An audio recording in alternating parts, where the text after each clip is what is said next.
If you're here, you already know Season 3 is straight fire, darker, bloodier, and with more twists than a back alley deal gone wrong. Today, we're cracking open Episode 5, On the Rocks, full spoilers ahead, so if you haven't watched yet, smash that pause button, binge it on Paramount Plus, and come back. We're talking major fallout from Episode 4's Bourbon Heist, FBI heat cranking up to 11, and some alliances that are about to shatter like cheap glass. Plus, I'll break down what to expect next because, trust me, this season's ramping up to all-out war. If you're hyped, drop a fire in the comments, hit that like button if Dwight's your ride or die, and subscribe for weekly breakdowns. Let's pour one out and dive in. Alright, quick refresh for the newbies or anyone who needs a memory jog. Season 3 kicked off September 21st on Paramount Plus with Blood and Bourbon, where Dwight's empire is expanding into the booze game, but it's all built on quicksand. We've got Samuel L. Jackson dropping in as the mysterious Russell Lee Washington. Yeah, that spin-off tease is real, stirring up. Episodes 2 and 3 ramped up the family drama and OG crew tensions, with Tyson going rogue and Dwight schooling everyone on what found family really means. Then Episode 4, they claw back that hidden 50-year Montague bourbon stash from the ruthless Dunmires, but not without cost. Tyson's mess-up nearly tanks everything, and that cliffhanger? Quiet Ray sliding into DMs with Bill to team up against the General? Chef's kiss chaos. If you missed it, Episode 4 dropped October 12th, go watch now. Season 3's got 10 EPS total, so we're smack in the middle, and it's only getting messier. Episode 5, On the Rocks, clocks in at about 44 minutes and drops October 19th at midnight ET on Paramount Plus. That's 3 a.m. Eastern Time for us night owls. It picks up right where EP4 left off. Dwight's got the bourbon back, but victory tastes like ash. The title? Straight up foreshadowing, everything's teetering on the edge, about to shatter. We open with Dwight, sly in peak gravelly-voiced glory, nursing a scotch, staring out over his distillery like a king on a crumbling throne. The crew's buzzing from the heist win, but cracks are showing. Tyson, J. Will killing it as always, is racked with guilt over his screw-up. Remember that rogue mission? And Dwight pulls him aside for a raw heart-to-heart. It's peak Stallone, you ain't blood, kid, but you're mine. Don't make me regret it. But Tyson's not the only one spiraling. Margaret's arc takes a dark turn here, questioning her loyalty as the feds close in. Special Agent Musso, that shady FBI snake from the Season 2 finale who straight-up kidnapped Dwight, crashes the party. He corners the General in a dimly lit bar, classic Tulsa King aesthetic, demanding he make good on their deal. Musso's got dirt, photos, wiretaps, the works, and forces Dwight to run interference on a corrupt watchmaker tied to a bigger syndicate. Dwight plays ball. For now, but you can see the rage boiling. It's a masterclass in Stallone's subtle fury, one wrong word, and Musso's getting that iconic stare down. Meanwhile, the Dunmires aren't done. Jeremiah and his psycho son Cole launch a brutal counterstrike, think drive-by on one of Dwight's stash houses. Blood hits the pavement early, and we lose a minor crew member in a gut punch scene that hits harder than expected. Quiet Ray's whisper to Bill? It pays off. They form a tentative pact, leaking intel to the feds anonymously. Dwight sniffs it out mid-EP, leading to a tense standoff with Ray that had me yelling at my screen. Loyalty's a two-way street, old friend, Dwight growls. OF. Gold. Andrea's digging deeper into the family biz, clashing with Dwight over ethics. She's all this ain't New York, Dad, and there's a steamy, forbidden vibe brewing with a new character tied to Russell Lee Washington's arc. Jackson's screen time here? Minimal but electric, a phone call hinting at NOLA reinforcements that could flip the script. By the end, Dwight's empire is on the rocks. A warehouse raid leaves half his booze torched, Musso's leverage tightens, and that final shot. Dwight alone, glass in hand, a siren's wail. Cliffhanger City, is this the fight that breaks him? If the premiere of Tulsa King Season 3 felt like a bit of a corrective to a lackluster second season, Episode 3 feels like it's proving a point and then some. We've already had tense sit-downs between Dwight and the new big bad, Jeremiah Dunmire, we've roped in almost every surviving character from the previous 2 seasons, and we're starting to genuinely imperil the core cast. Things are getting serious, they're already serious, and they're going to get even more serious very quickly. This is what you want from a show like Tulsa King. Taylor Sheridan can be prone to bouts of self-indulgent excess, and that sort of thing can derail a season. These tight episode runtimes don't provide much leeway, so I'd rather a bit less depth and build-up, especially since a lot of these relationships and dynamics have been developing for a while, and more head-on collisions. That seems to be the 3rd season's guiding MO. Long may it continue. Before we unload the chaos of episode 4, let's rewind to that gut-punch ending of the G and the OG. Dwight's out here playing 4D chess with his new distillery empire, but things go sideways fast. Tyson's living his best life at Stroker's strip club, throwing stacks like it's nothing, but boom, Cole Dunmire's goons snatch him up. They drag him to some abandoned warehouse, and Cole's got him staring down the barrel of a shotgun, ready to paint the walls red for messing with the family business. Meanwhile, Dwight's on a creepy road trip with that shady Fed, Agent Musso, the guy with a personal grudge from Dwight's pre-prison days. They pull up to a sit-down with Jeremiah Dunmire, who's got his local muscle surrounding them like it's a bad western. Dwight ain't backing down from the distillery fight, but the feds are circling, and that secret 50-year bourbon stash. It just fell right into Dunmire's lap. All right, episode 3, the G and the OG, was straight fire, literally. Dwight's bourbon empire is booming, but the Dunmire family's not having it. Tyson, our young gun, goes full spy mode on Cole Dunmire at Stroker's strip club, but gets snatched by Cole's crew. Blindfolded in a warehouse, staring down a shotgun, talk about tension. But plot armor activates, Mitch and body track him via phone, roll up in that bulletproof Cybertruck, Elon would be proud, and bust him out in a hail of bullets. Tyson escapes, but not without dropping a warning to Cole, war's on. Meanwhile, Dwight's playing diplomat with Jeremiah Dunmire, but Agent Musso, that Fed with a grudge from Dwight's old New York days, is stirring the pot. Cleo, fed up, straight up sets fire to Jeremiah's land as payback. And the kicker? Cole's goons raid Dwight's storage, swiping his secret bourbon stash. Dwight's left fuming, team tensions are high, and Musso's vendetta is bubbling. Meanwhile, Grace, Tyson and bodytail Cole Dunmire in the least possible of stealth vehicles, Tyson's Tesla Cybertruck. They follow Jeremiah's son to a warehouse, and when they follow him inside, they find a bingo game full of senior citizens. So they sit and play. Goody shows up mid-game. I thought we were about to get into something nefarious, Grace explains sheepishly, explaining her reason for calling him. Goody looks around for 2 seconds and clocks that Cole and his goons are running a scam. And he proves it by interfering with the age-old con so that Tyson wins. Cole is super mad, but he pays Tyson rather than make a huge scene in front of the marks, a clientele. Dwight's crew go to a strip club named Stroker's, side note, eye roll, after, and Tyson throws around so much cast that a dancer named Serenity takes him back to a private room.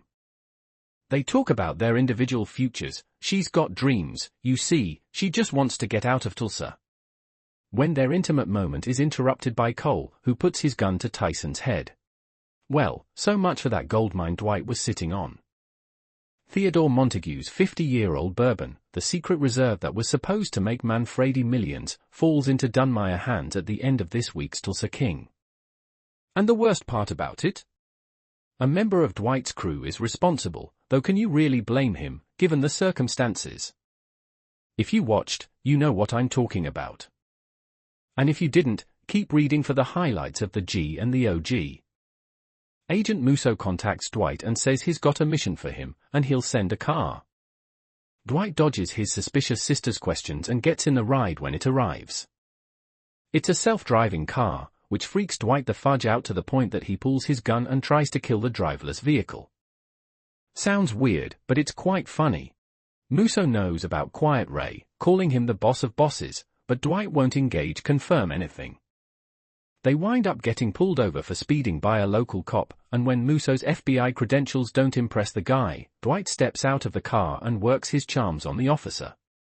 He makes up a story about how pathetic Musso's life is and why he was speeding. Musso watches the whole exchange from afar, by the way, and eventually Dwight schmoozes them right out of the ticket by promising the cop some Oklahoma City Thunder tickets.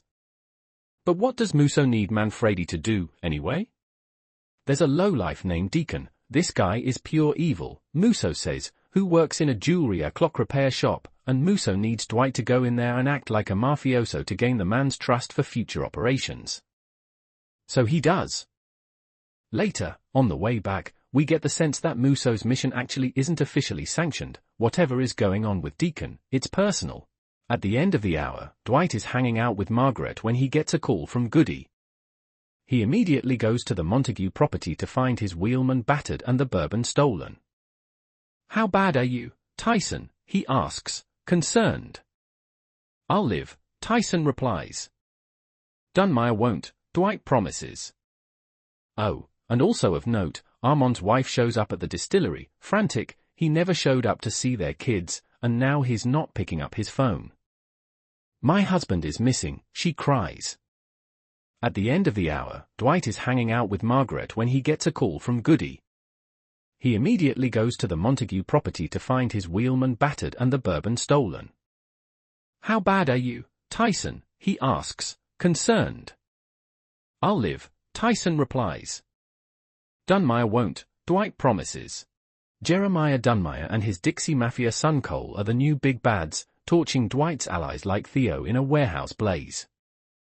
Episode 2, The 50, dropped last Sunday. Dwight's scrambling for distribution on that rare 50-year-old bourbon stash, but Dunmire's hitting hard with threats.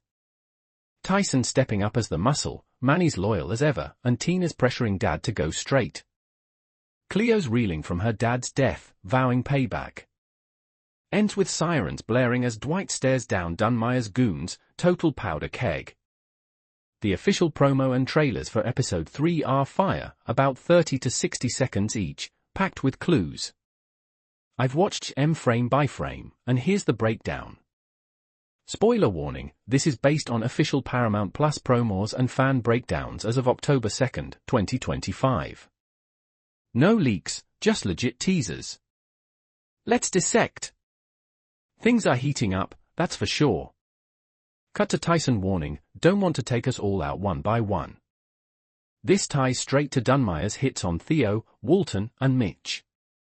Clue, Dunmire, well, so much for that goldmine Dwight was sitting on.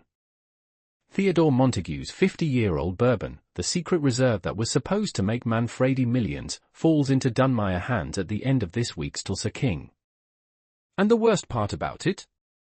A member of Dwight's crew is responsible, though can you really blame him, given the circumstances? If you watched, you know what I'm talking about. And if you didn't, keep reading for the highlights of the G and the OG. Agent Musso contacts Dwight and says he's got a mission for him, and he'll send a car. Dwight dodges his suspicious sister's questions and gets in the ride when it arrives. It's a self-driving car, which freaks Dwight the fudge out to the point that he pulls his gun and tries to kill the driverless vehicle. Sounds weird, but it's quite funny. Two will never resort to indecision or non-action. These types of characters are the bread and butter of Taylor Sheridan's slate of Paramount Plus series, and Dwight is easily among the most entertaining, right on par with Billy Bob Thornton's Tommy Norris in Landman. Dwight is also faced with more pressure from every angle than ever before in the Tulsa King Season 3 premiere. Although Chicky is gone, Quiet Ray looks to be double the threat that Chicky ever was, and Dunmire is truly terrifying, backed by a warped sense of divine providence and manifest destiny. Not to mention the persistent Musso watching Dwight's every move and the ongoing friction from Bevilacqua. That said, the upped scale and stakes don't take away from the more light-hearted moments rooted in the chemistry between Dwight's gang of misfits. Headland's Mitch has enough charisma to front his own Sheridan series, while Martin Starr's hilarious body reveals that he's got a dark side of his own that should not be tested. Spencer, played by Stallone's daughter Scarlett Rose, seems to be finding a bigger role in the series as well, still far away from the main action. Garrett Hedlund is given a bigger role than just a supporting character in Tulsa King Season 3, Episode 2. In fact, he's almost on the level of being a co-protagonist with Dwight, as evidenced by his new love interest, Cleo, and his bare-knuckles fight scene, placing him in the spotlight more than ever. The supporting gang of misfits in Tulsa King Season 3 still offers some of the lighter notes in the series, even if they come by less frequently. Dwight's sister, Joanne, is also getting more involved in the business, which makes for a better contribution than her weed store's baked goods in Season 2. That said, Dwight's daughter, Tina, may only be relevant as a vulnerability as the stakes continue to surge. This has always been a gangster show, but it's entering a much darker territory designed to drive adrenaline and tension that make it hard to continue calling it a feel-good dad show. Prime Video's Reacher follows a similar strategy with its third season, going darker and placing the protagonist in a heightened role, but it never loses a sense of the type of show protagonist, Dwight Manfredi, in an incredibly compromising position that jeopardizes all of his operations in Tulsa, Oklahoma, after his Kansas City rival turned business partner, Bill Bevilacqua, took out the relentless Chicky in the Tulsa King Season 2 finale. Dwight appeared to finally be going legit with his various businesses, including Body's weed shop and Mitch Keller's budding car dealership. That ship quickly sailed as he's pinned by FBI agent Musso, forced to do his bidding with a smile to avoid spending the rest of his life back in prison. A new Season 3 antagonist emerges in the form of the diabolical and self-righteous Jeremiah Dunmire, who shockingly has his longtime friend Theo Montague killed after Theo chose to accept Dwight's offer to buy his exceptional distillery. There's a chance that Theo may still be alive, but Dwight will undoubtedly be hunting down Dunmire moving forward, perhaps starting with his hot-headed son, Cole. The Tulsa King Season 3 premiere saw the return of several fan-favorite characters, including the overly eager Tyson, the sharpshooting Grace, the hilarious giant Bigfoot, Dwight's slick-talking sister Joanne, and Dwight's Season 2 love interest, Margaret. New Season 3 characters include a dangerous New York mafia boss known as Quiet Ray, who wants a piece of Tulsa, Cleo Montague, Mitch's old flame and Theo's daughter, and the upcoming arrival of Samuel L. Jackson's Nola King. Tulsa King Season 3's premiere raises the scale and UPS the stakes. The Tulsa King Season 3 premiere may feel a bit choppy at first, but it really does an excellent job of setting a solid foundation for the rest of the 9-episode season to build from. Just about every story and character aspect feels fully evolved, even though the whole of Tulsa King takes place over just a matter of months. The Tulsa King Season 3 premiere may feel a bit choppy at first, but it really does an excellent job of setting a solid foundation for the rest of the 9-episode season to build from. Just about every story and character aspect feels fully evolved, even though the whole of Tulsa King takes place over just a matter of months. Stallone is his usual powerhouse of masculine bravado and old-school charm in Tulsa King Season 3, embodying the true spirit of a tried and tested capo. His unwavering character makes for a great protagonist who will never resort to indecision or non-action. These types of characters are the bread and butter of Taylor Sheridan's slate of Paramount Plus series, and Dwight is easily among the most entertaining, right on par with Billy Bob Thornton's Tommy Norris in Landman. Dwight is also faced with more pressure from every angle than ever before in the Tulsa King Season 3 premiere. Although Chicky is gone, Quiet Ray looks to be double the threat that Chicky ever was, and Dunmire is truly terrifying, backed by a warped sense of divine providence and manifest destiny. Not to mention the persistent Musso watching Dwight's every move and the ongoing friction from Bevilacqua. That said, the upped scale and stakes don't take away from the more light-hearted moments rooted in the chemistry between Dwight's gang of misfits. Headland's Mitch has enough charisma to front his own Sheridan series, while Martin Starr's hilarious body reveals that he's got a dark side of his own that should not be tested. Spencer, played by Stallone's daughter Scarlett Rose, seems to be finding a bigger role in the series as well. Episode 2 ends with a visit from Jeremiah Dunmire at the casino. The latter berates Dwight about the Dunmires' deep ties and supposed culture of honor, and Jeremiah's personal code of honor, that Dwight supposedly interrupted. So given your intrusion, I am obligated to destroy everything you have built, and everyone you love, piece by piece, limb by limb, for my and my descendants' sake. Manfredi responds that when his people are threatened, I will snatch away your meaningless existence, and everything that you and your descendants built, and the thing is, I'm gonna have fun doing it. Dwight says Dunmire's there because he's scared. Your empire is in danger, Dunmire. I'm gonna take it from you. All of it, every bit. Then 10 more, then 20 more, on the back of what you and your kin built. Jeremiah leaves with a final threat, and the pair part as dedicated adversaries. Last season's antagonists found a way to stick around, even become reluctant partners.